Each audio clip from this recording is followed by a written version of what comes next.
The zucchini muffins are ready, George. Your favorite.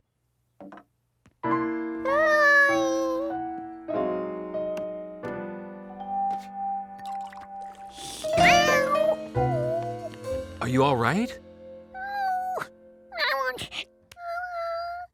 Aw, hurt tooth, huh? Yeah, you might have a cavity there. We'd better see the dentist.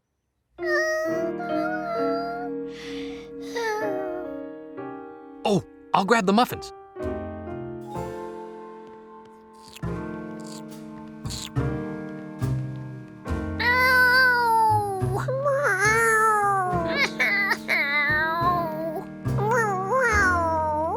Gnocchi didn't know what language George was speaking, but it wasn't cat. Hi, you two. Hi, Dr. Chu. I'm glad you came in. Don't worry, we'll get rid of your toothache.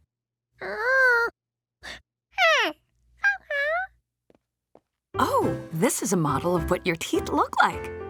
Your incisor teeth bite pieces from food. Your canine teeth hold and tear food apart. And your molars grind food. That's plaque. It contains bacteria. Oh, bacteria are germs. That's right. And these germs feed on the food bits that get stuck in your teeth, especially sugar.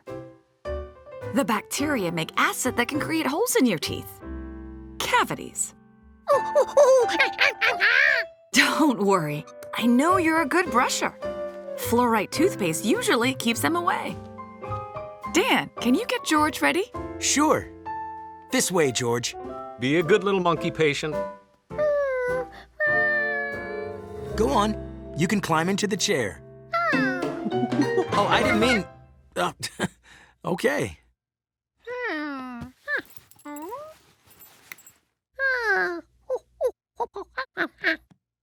This is a saliva ejector. It's like a little vacuum cleaner to keep your mouth dry. And this squirts air and water.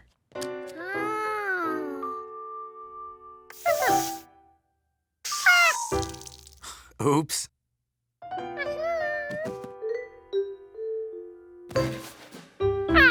Dr. Chu wants me to take an X-ray to see if you have any cavities.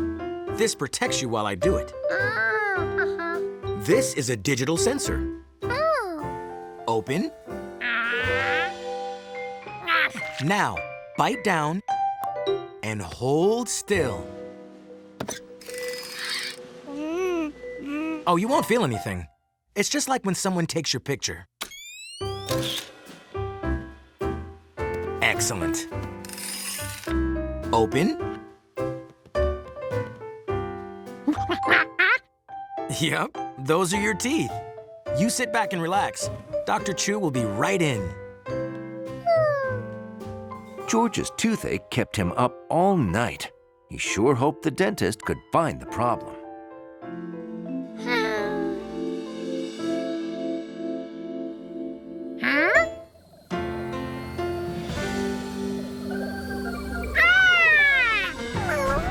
George remembered that spaceship. He and Gnocchi rode it through his body to find germs like toots that made him sick. Maybe they could find out what was making his tooth hurt.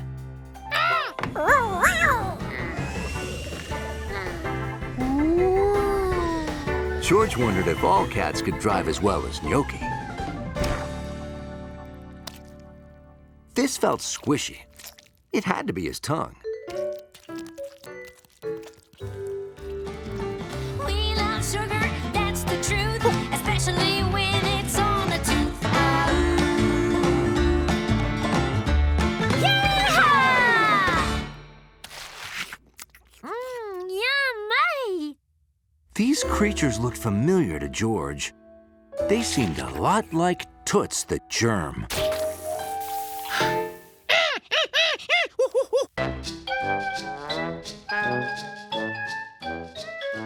George loved visiting the firehouse. There were so many things that made noise.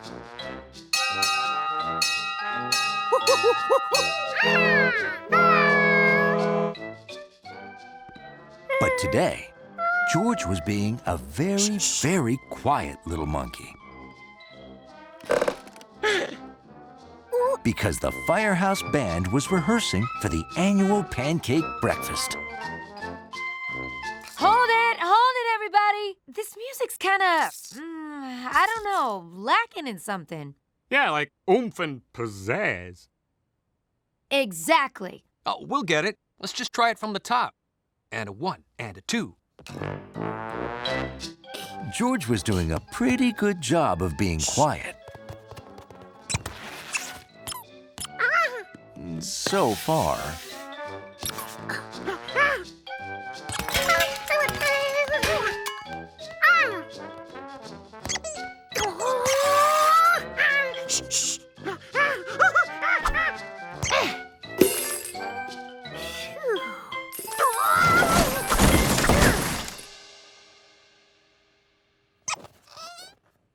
Wow! George, you solved it. That sounded great! You sure did. We needed some bang with our bounce. Nothing like the cymbals to add pizzazz to music. Hey, how about playing the cymbals with us at the pancake breakfast, George?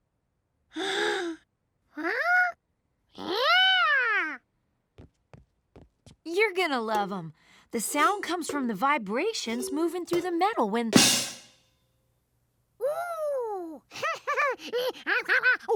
He's way ahead of you.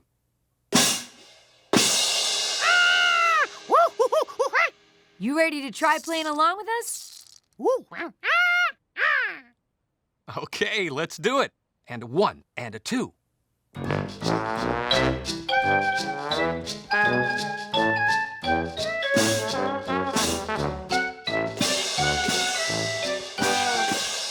Hold on, George. George! George! The music's played in beats of 4. Listen. 1, 2, 3, 4. And on the 4th beat, you clang the cymbals. 1, 2, 3, clang. 1, 2, 3, clang. Got it? Okay, here we go. And a 1 and a 2.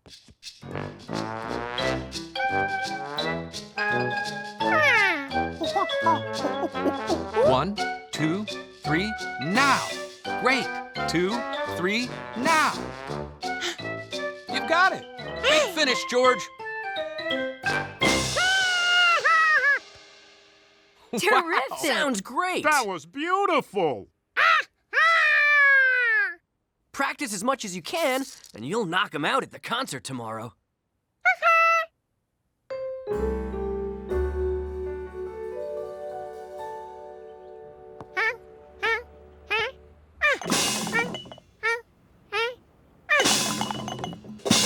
George got so excited, he forgot about the 1, 2, 3 part.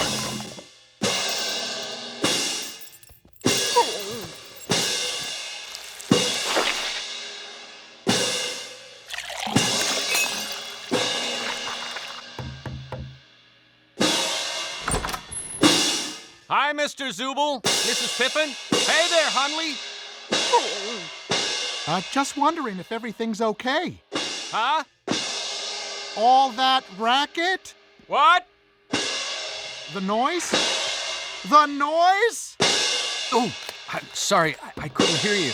George is practicing for the pancake breakfast at the firehouse. Say, George, is it possible to practice a little more quietly? George wanted to cooperate. But those soft little sounds weren't going to cut it. He needed a big, loud...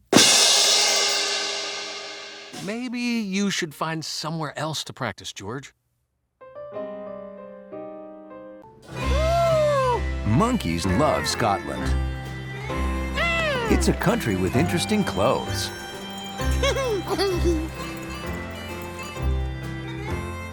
Fun musical instruments. And a monkey's uncle. Step lively, laddies. The Highland Games wait for no man. Uncle Tam!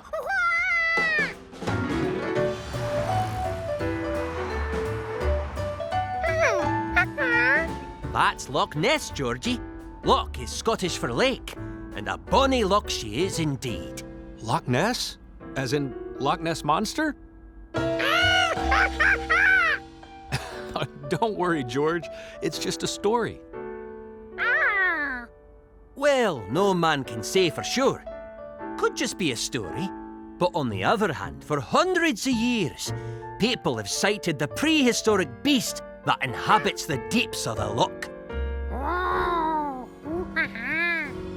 Well, maybe we could take in a little monster watching after the Highland Games.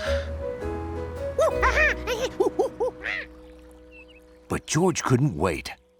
If there was a Loch Ness Monster, he was going to see it. Even if it meant missing part of the Highland Games.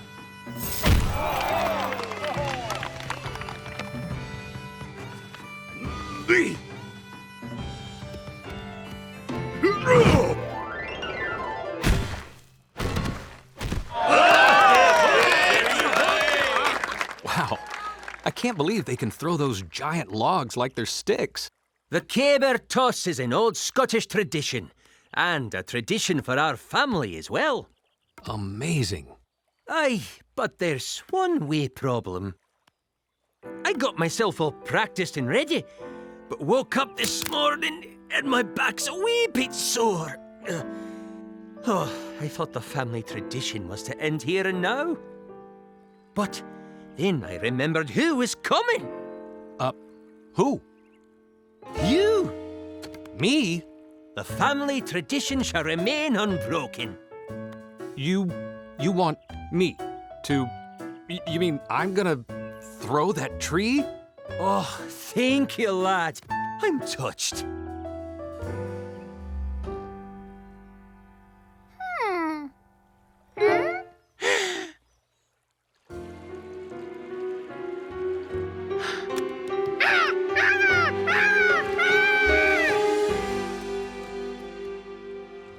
Ooh, a dark shape.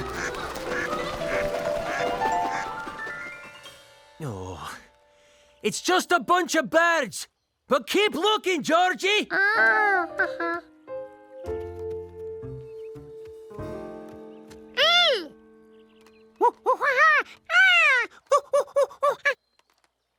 Sure, you can go look.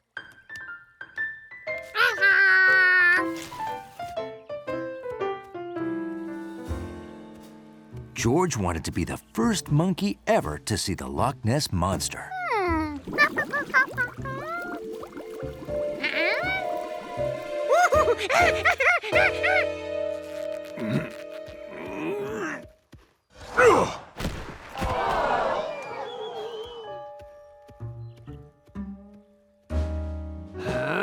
Oof.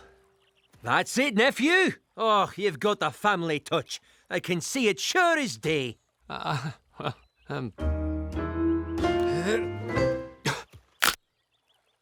Oh, boy. Monster? You found the Loch Ness Monster? Where? Where, George?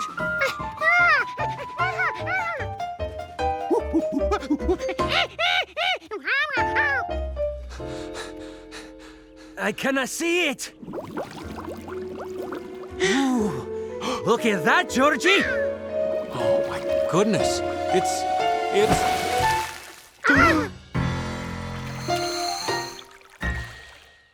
scuba diver. Oh, that's just Ewan MacDonald. He's always diving in the loch.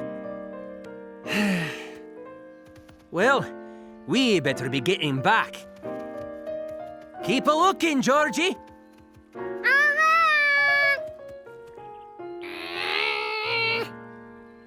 George loved the way the Rankins had a special home for each of their animals. The pigs lived in the pig pen. The chickens lived in the chicken coop. And the horses lived in the stable.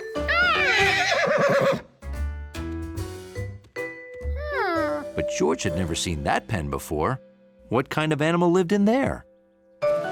you, George! Oh, sorry. Didn't mean to scare you. Hey, you know what all these are here for? People are going to sit on them for the Hoop Nanny!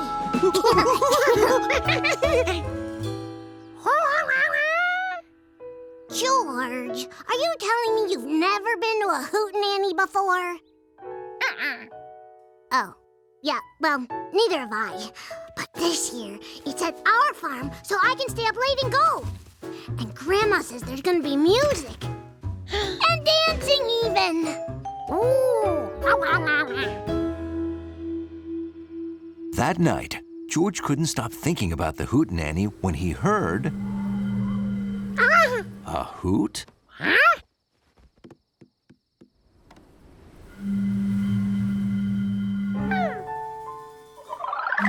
Maybe the hoots were here for the Hoot Nanny. Either way, it sounded like an owl, and George had to see it. Where was the hoot coming from?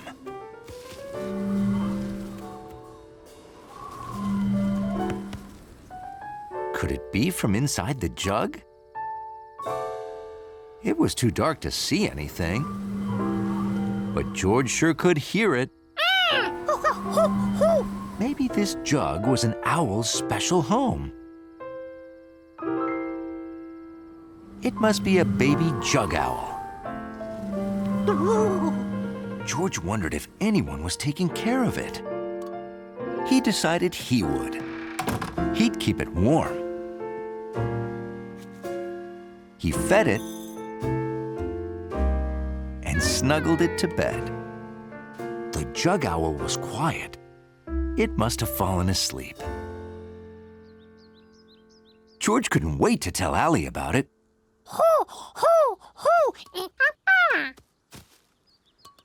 An owl, huh? I can't see it. There is an owl in there.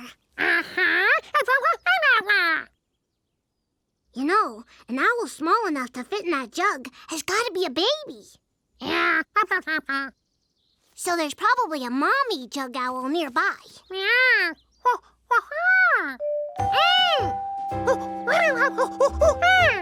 Good idea. Maybe she's in the barn in one of Grandma's old jugs.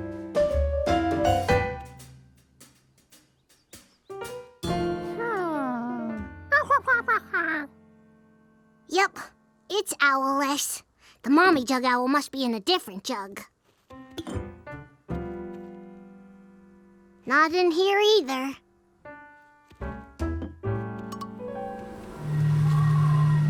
We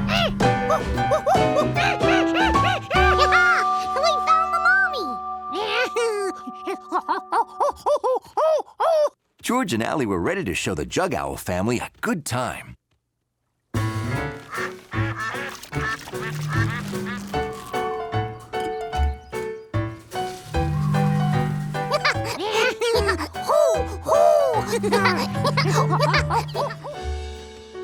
The jug owls have had a long day, George. Maybe it's time for the baby to take a nap.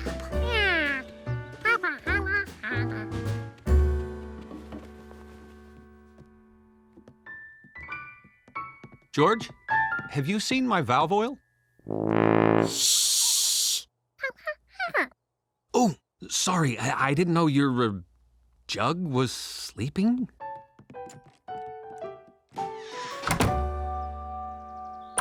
After the nap, George and Allie were ready for more play. But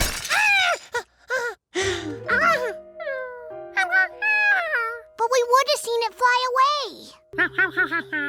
To never ever tell the super top secret ingredient in great-great-grandpa Bernie's banana bread. Secret handshake.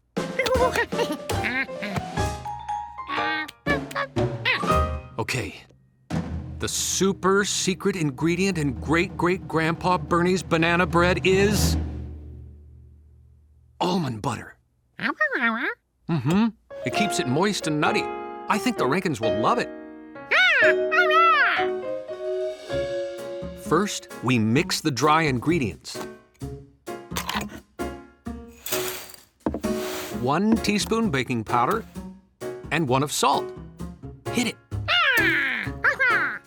Now sift. Okay. When you're done, we'll combine that with this bowl of butter and eggs and mix... Oh, where is it? Well, to make Grandpa Bernie's banana bread, you need a very special tool. I know. Found it! This was handed down from great-grandfather Bernie to my grandfather, who gave it to my dad. His mixer. Ooh. Hey, do you want to do the mixing, George?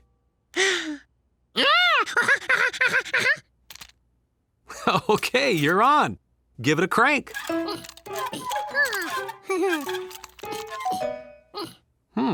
Hang on. Oh. Well, it looks like Grandpa's hand mixer has mixed its last banana bread. Well, Luke and Ada probably sell one just like it in their store.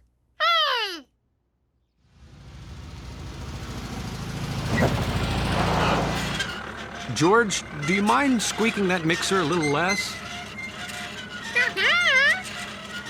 It's a bit... Uh-oh. Just like little monkeys sometimes visited the doctor, cars sometimes visited the repair shop. Sounds like you could use a checkup. You seem to have a problem with lubrication. Like...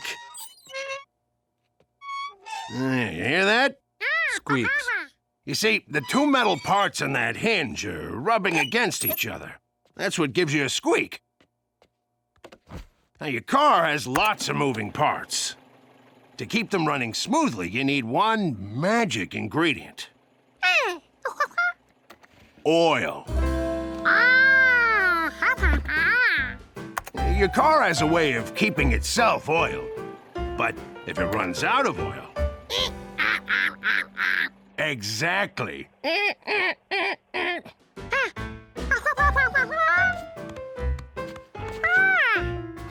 Why, sure you can oil it. Just put a drop on the hinge.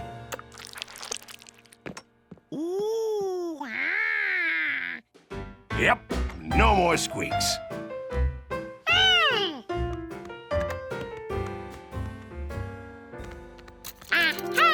Ah, the mixer.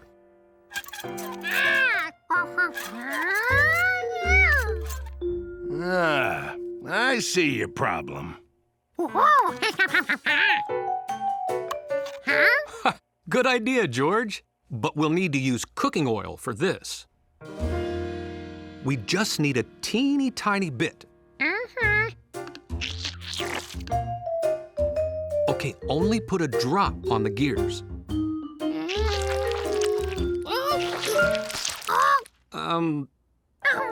I think some got on the gears.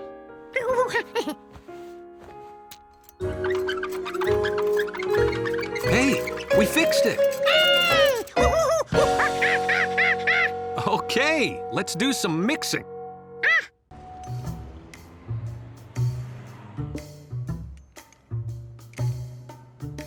A good super spy is always in demand.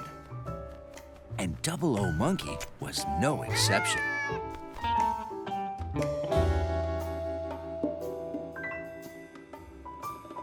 Betsy had asked 00 Monkey to keep an eye on Steve. He disappears every day and won't tell me where he's going. And Steve never keeps secrets, so this one must be big. I tried following him myself, but he always catches me. Guess I'm not as good a super spy as you.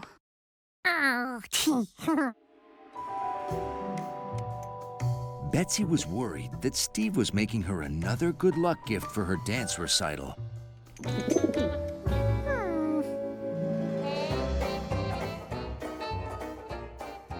At the last recital, Steve baked Betsy a cake.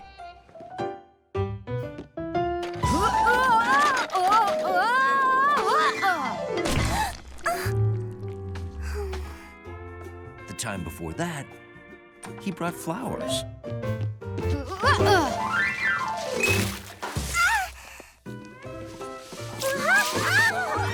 Steve's good luck gifts had a way of going bad.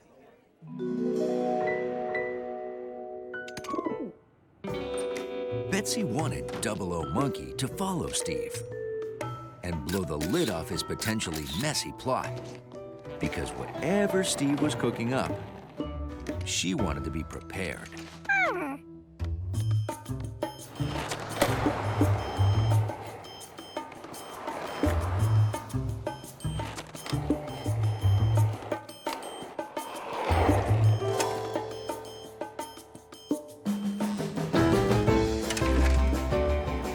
Betsy said when she'd followed Steve, he'd gone through the park. 00 Monkey was on his tail.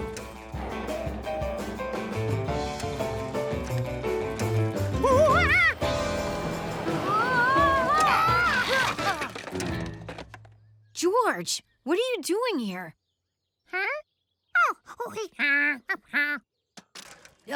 Well, cool. Gotta run.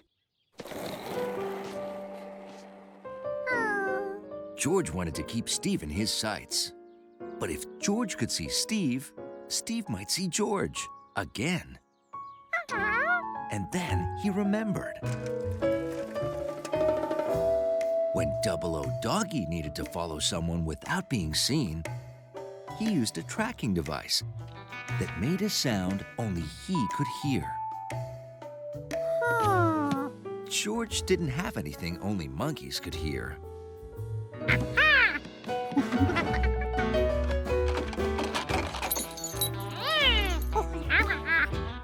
But he did have a tracking device that didn't look like a tracking device. A keyring for my favorite soccer team, the Metropolis Ringers? This is so cool! Thanks, George! Listen to that team spirit!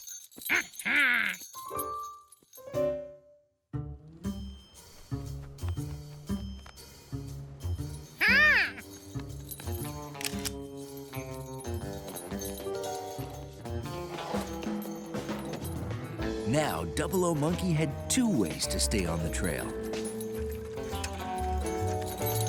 Sight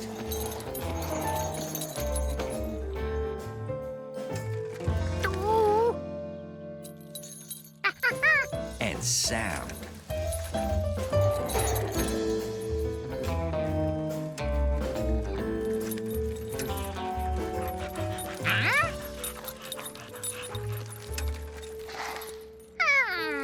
But cities are noisy places.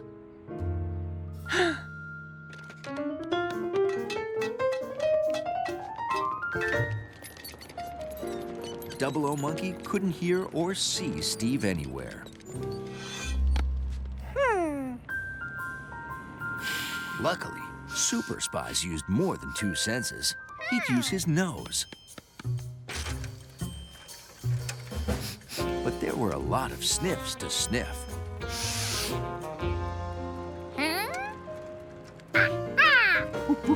Opening day of the museum's aviation show. And if there's one thing monkeys, dogs, and men with yellow hats are amazed by, it's flying machines. George? Oh, boy.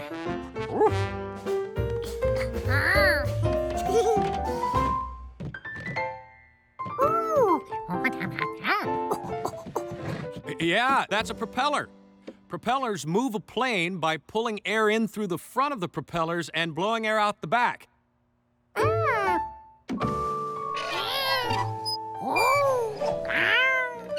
No, George, that's not how you use it.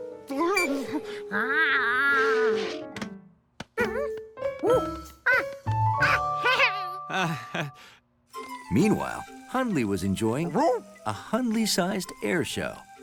My great-grandfather flew a balloon from Florence to Paris. Aviators from every country went to Paris to race flying machines, like all of these. Oh, it would have been great to see that.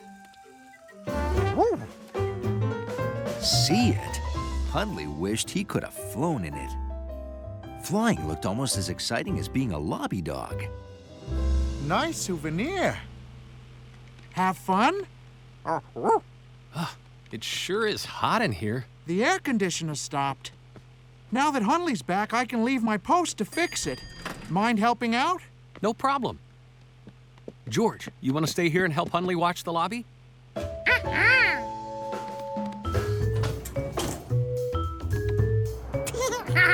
That fan made a strong wind. George wanted to see how fast the plane would fly using rubber band power plus the wind from the fan.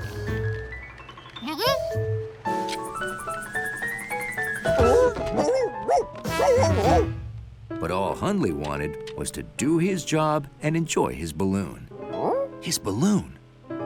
He'd let go of the string.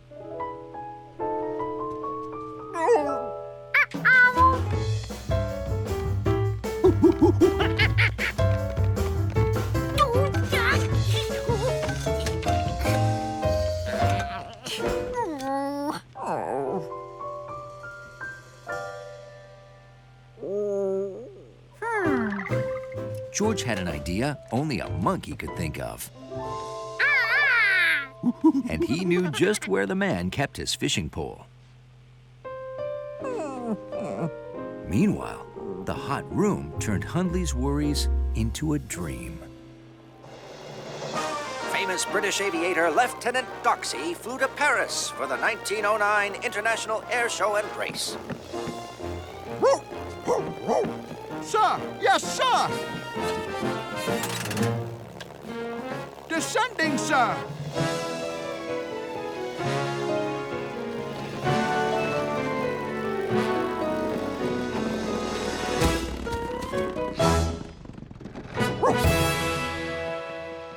Daring bipedal aviator Mademoiselle Wiseman was also competing.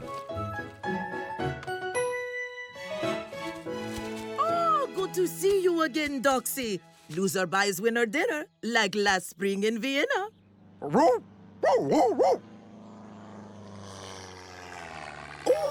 isn't that daring American flyboy, Chuck Monkey? Chuck Monkey was the first pilot to fly over the North Pole. Accidentally, but he did it.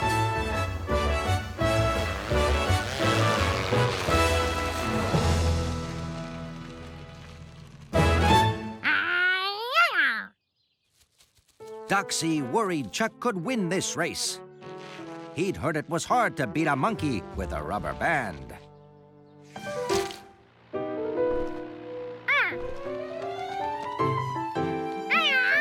And there was the dynamic Leaning Tower team. Ciao, Chuck de Monkey! And who was this new competitor?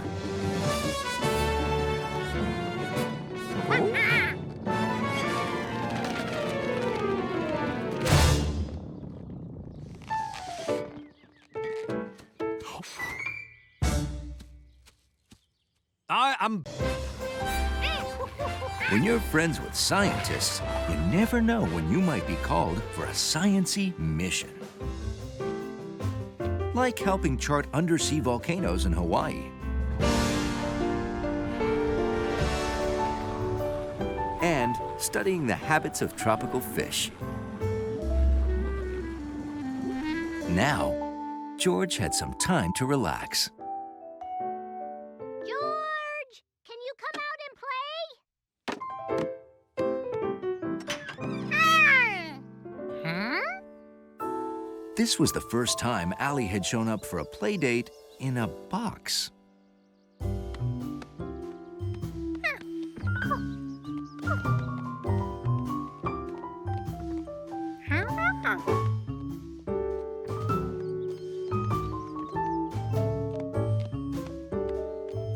Hi, George. Hi. But if Allie was out here, who or what was in there? What's in the box? Oh, where'd it come from? Is it for you? Can we open it? These were all questions that George had, too. Fortunately, he knew someone who knew all the answers. Where'd that box come from? It was here when I got here. No address? No return address? Maybe it fell out of a truck. There's one sure way to find out. No, George, wait. I didn't mean we should open it. We don't know who it's from or if it's for us. Allie's right. It might have fallen off a delivery truck. You know what? I'll call the delivery company in town and see if they know anything about it.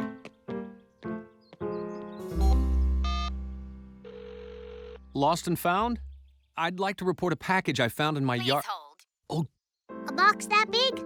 I'll bet whatever's inside is the most awesome thing ever. It could be anything.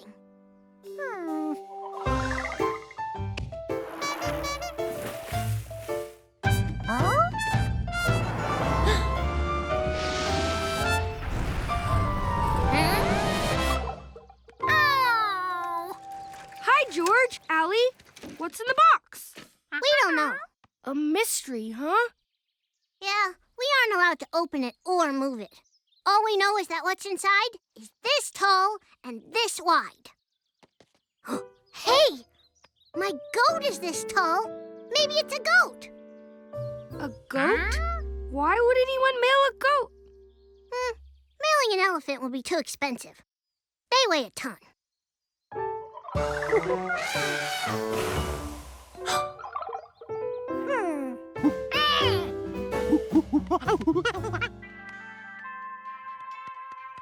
Allie gave George an idea. If they knew how much the box weighed, that would give them another clue about what was inside. 20 pounds. What weighs 20 pounds that could fit in that box? Oh, I know. 20 pounds is what a 20-pound goat weighs. Huh? I'll show you. Allie's right. A 20-pound goat weighs 20 pounds. Then again, 20 pounds of anything weighs 20 pounds. So, it could be anything. I keep thinking a 20-pound goat. Maybe because you've been looking at one? If only there was a place you could see every 20-pound thing that would fit in a box that size. Then he realized there was.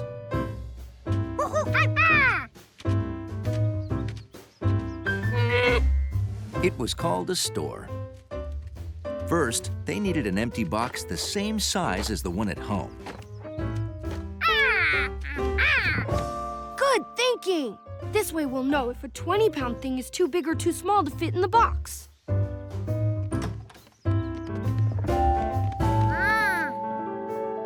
Luckily, the country store had everything. Pillows were the right size.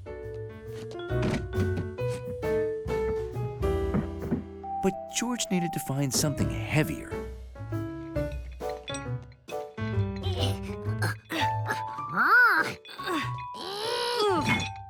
Weights could fit too. Definitely more than 20 pounds.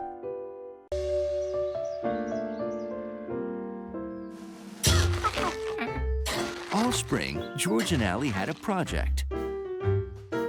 A garden.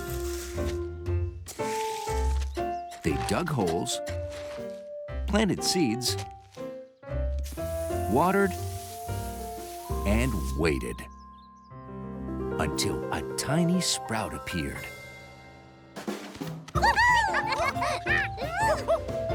Before long, they were the proud parents of a healthy, growing garden. Then one day, Allie had some news. It's all up to you now, George. It turned out, Allie and the Rankins were going on vacation for 6 weeks. The garden was in George's hands. Every morning, he watered and pulled out the weeds so the flowers had room to grow. And then one day, flowers started blooming.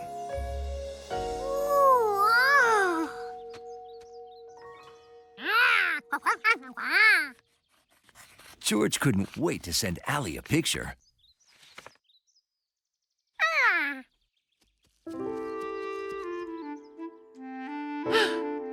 Someone else was impressed with George and Allie's flowers, too. A deer. George had to be careful not to scare the deer away.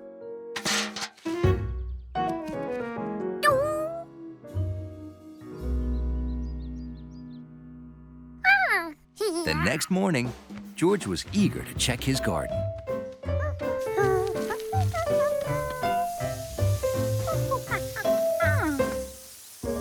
Flowers weren't supposed to go back into the ground, were they? His deer friend was back.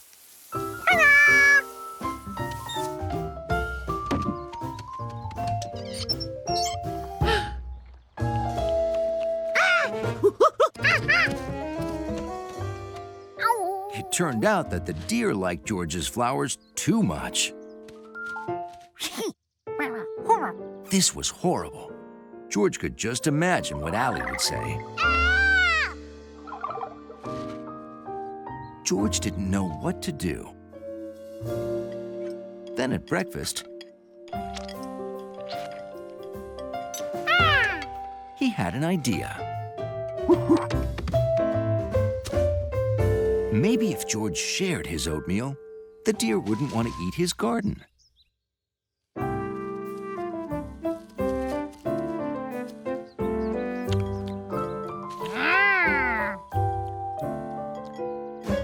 But the deer didn't like oatmeal.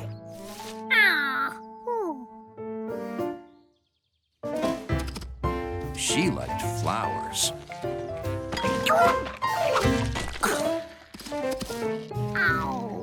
It was time to call in an expert.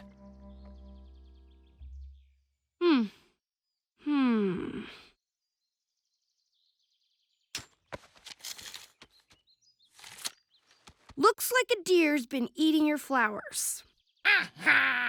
Yep.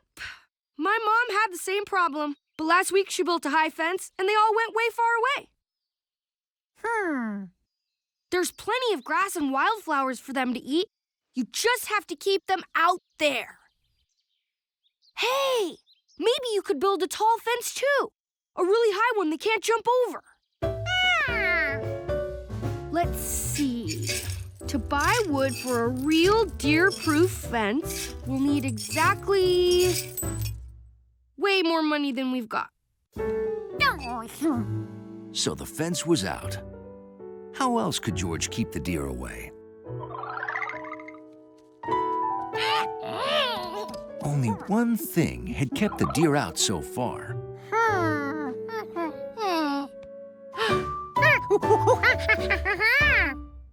You mean you want to stand in the garden all day? George had built a scarecrow to keep pigeons away. Maybe he could make a scared deer.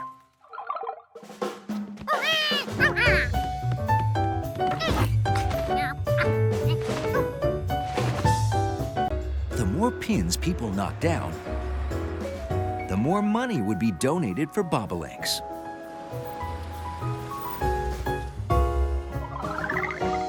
So the children were having a practice game before the tournament to get better at knocking down pins.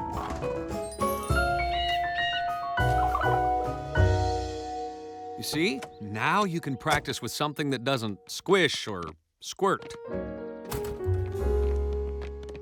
Oh, good. You're here. We have to cancel the tournament. Cancel the tournament? We have an emergency. Normally, I rack the children's bowling balls and Mr. Berg polishes the shoes. But Mrs. Berg's back has been acting up, so we switched. And now Mr. Berg's fingers are stuck. I have to drive him to the doctor's. On account of I can't steer with bowling ball hands. Ow! Oof. There will be no one to hand out shoes or work the concession stand. We can do it. We keep all the shoes over here. Oh. Oh, let's get you to the doctor before you do any more damage. Don't worry. We'll have things back to normal in no time.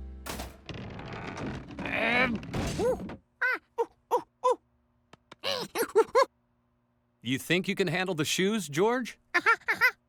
I'll go get the popcorn started. Mr. Berg sure had a lot of shoes. Luckily, George had a lot of hands.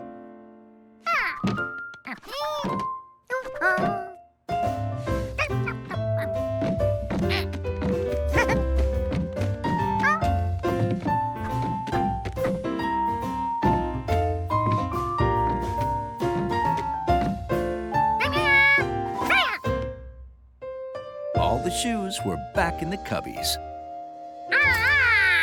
Hiya, George.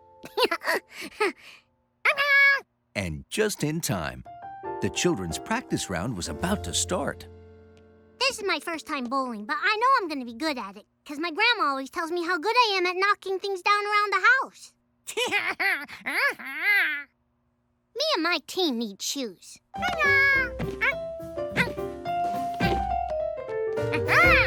Thanks, George. Handing out shoes was easy. Hey there. Popcorn? Oh. Is this a new flavor? It is if you like it. Let's make another batch.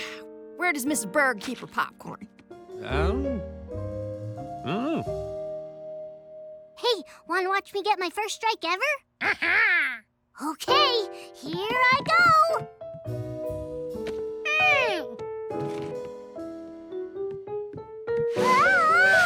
Oops. Next time. Something was wrong with Allie's shoes. In fact, something was wrong with all the shoes.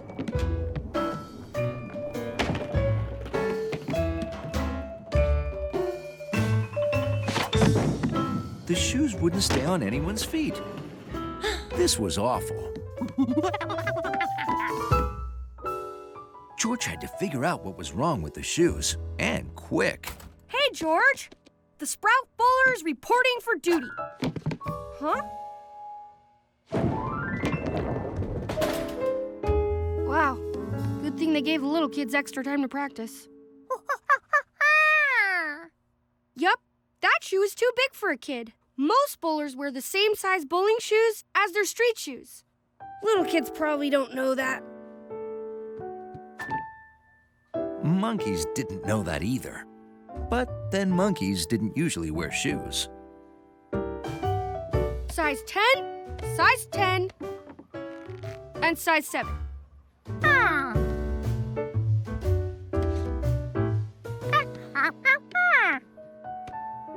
You're right, George. The size is written on the back. Good eye.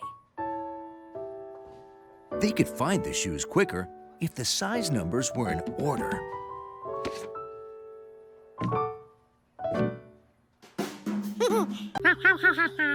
To never, ever tell the super top secret ingredient in great-great-grandpa Bernie's banana bread. Secret handshake.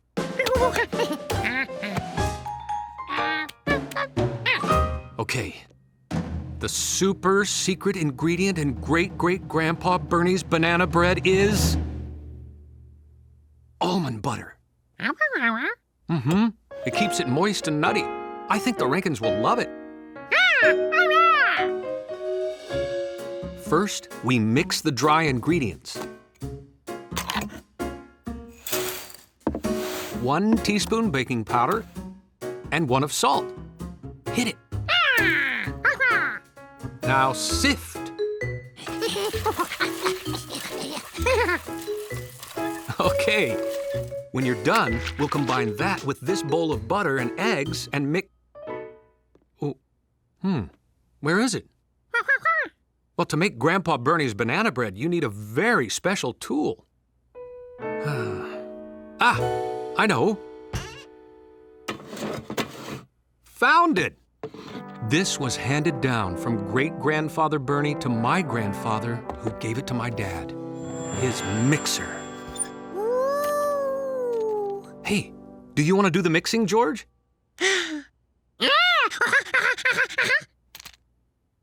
Okay, you're on. Give it a crank.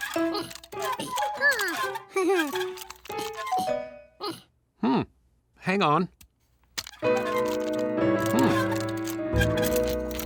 Oh.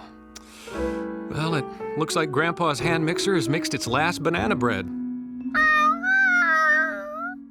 Well, Luke and Ada probably sell one just like it in their store.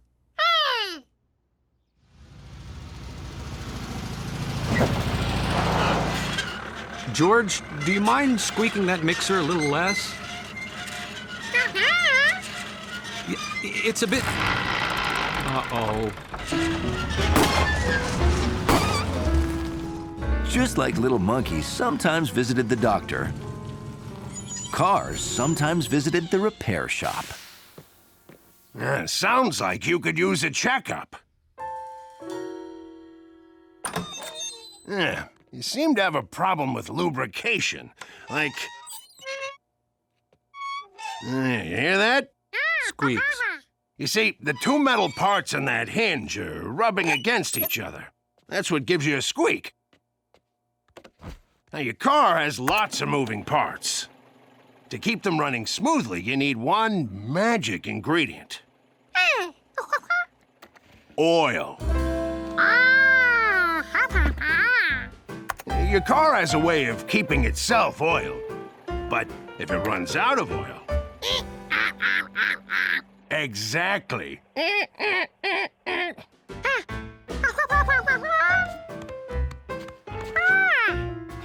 Why, sure you can oil it. Just put a drop on the hinge.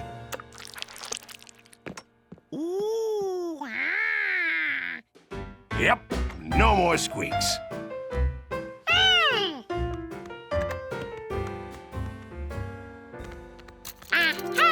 Ah, the mixer.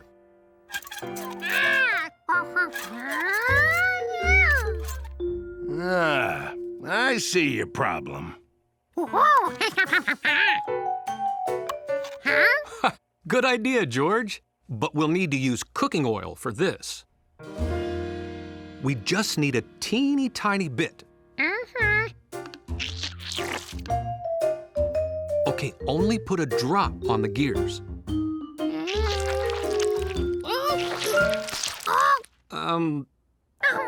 I think some got on the gears.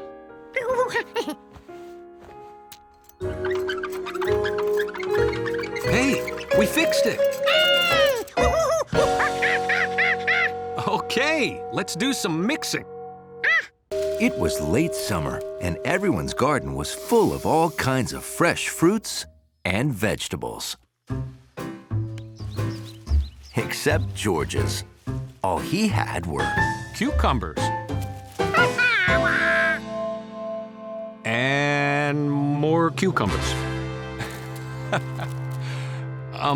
George, next time try to plant different kinds of seeds instead of all the same kind.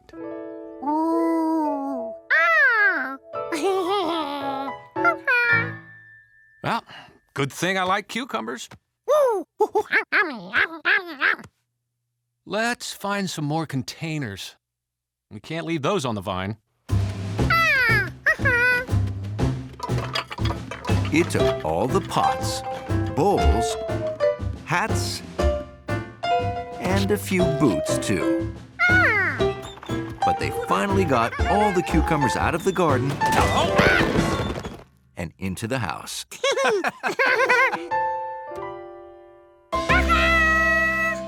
Good job!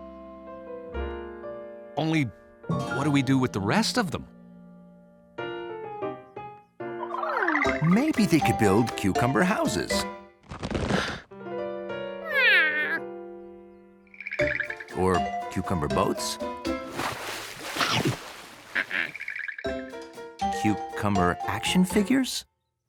Hi, George. I gotta feed the rabbits, and I thought maybe you'd like to... Wow, that's a lot of cucumbers.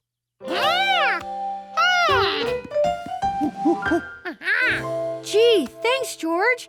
I do love a fresh cucumber.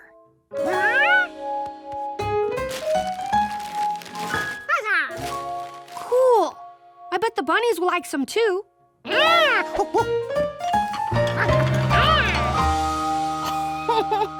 Whoa, George. Rabbits do eat a lot, but they could never eat all those before they went bad. The other neighbors might want some, though. Yeah, I'm not a city kid like you, but I have my moments.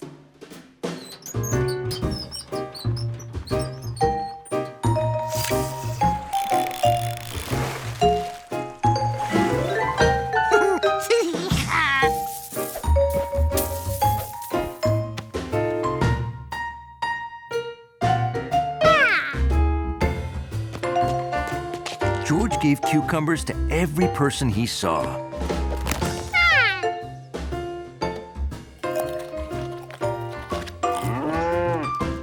He even gave cucumbers to people who weren't people.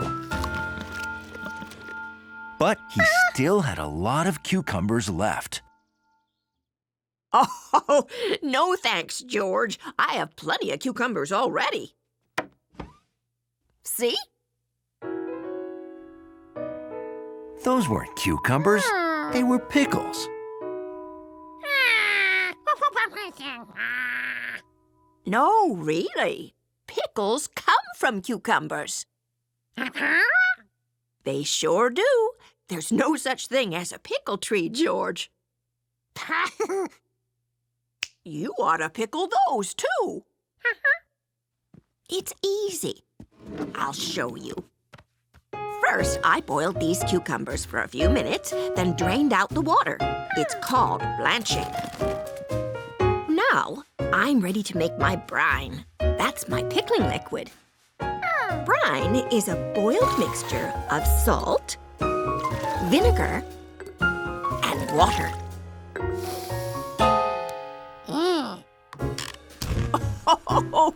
Oh, my. Well, vinegar is in a lot of salad dressings, but it's also used for pickling. It makes the cucumbers ferment. Ferment is a fancy way of saying a food changes so that it won't spoil. Oh, well, we pour the brine over the cucumbers, cover it up, and this is where it gets hard. We wait. Get comfy. Pickling whole cucumbers takes about 2 weeks.